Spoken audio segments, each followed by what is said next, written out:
নমস্কার বন্ধুরা, আজকে আমি বানাবো সর্ষে পোস্ত বাটা দিয়ে শিম পাতুরি। এটা একটা নিরামিষ রান্না। চলুন দেখে নেওয়া যাক রেসিপিটা।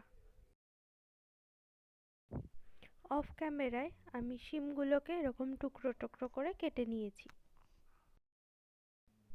বাজারে যে রেডিমেড সর্ষে পোস্ত পাউডার কিনতে পাওয়া যায়, আমি সেটি এখানে ব্যবহার করছি। আপনারা চাইলে বেটেও দিতে পারেন। এটাকে গরম জলে অল্প নুন দিয়ে 10 মিনিট মতো ভিজিয়ে রাখতে হয়। এরপর কড়াইতে সর্ষের তেল দিয়ে দিলাম এবং ফোড়ন হিসাবে আমি এখানে সাদা জিরে ও কাঁচা লঙ্কা ব্যবহার করলাম।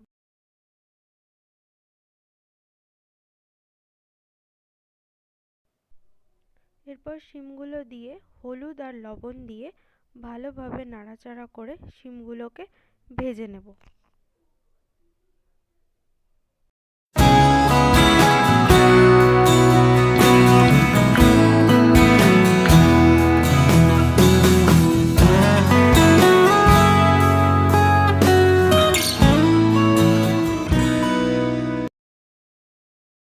শিমগুলো ভাজা হয়ে ভালোভাবে সেদ্ধ হয়ে এলে সর্ষে পোস্তর যে বাটাটা ভিজিয়ে রেখেছিলাম 10 মিনিটের জন্য, সেটা ওপর থেকে দিয়ে সামান্য পরিমাণ জল দিয়ে একটু নাড়াচাড়া করে নেব।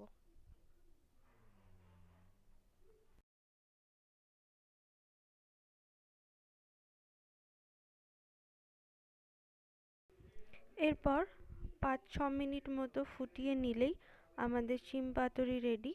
এবং লাস্টে নামানোর আগে সামান্য চিনি ও সর্ষের তেল অ্যাড করে আমি নামিয়ে নেব।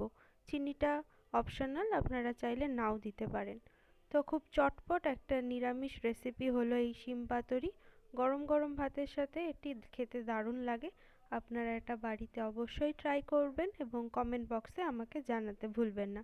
টাটা বন্ধুরা।